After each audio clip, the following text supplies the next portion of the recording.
ঝাড়গ্রামে ভুয়ো জাতিগত শংসাপত্র দিয়ে ডাক্তারিতে ভর্তির অভিযোগ। এসএসকেএম হাসপাতালের পর এবার ঝাড়গ্রাম মেডিকেল কলেজ হাসপাতালে ভুয়ো জাতিগত শংসাপত্র ব্যবহার করে ডাক্তারি পড়ার অভিযোগ পেয়ে তদন্ত শুরু করেছে স্বাস্থ্য দপ্তর।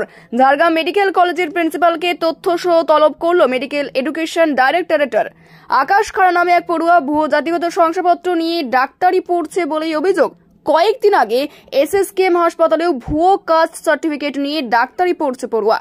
চলতি সপ্তাহে এসএসকেএম কর্তৃপক্ষের সঙ্গে বৈঠকে বসতে চলেছে রাজ্যের অনগ্রসর শ্রেণী কল্যাণ দপ্তর। সূত্রের খবর, এসএসকেএম হাসপাতাল যে ক্লারিফিকেশন চেয়েছে তা নিয়েই বৈঠকে বসতে চলেছে অনগ্রসর শ্রেণী কল্যাণ দপ্তর।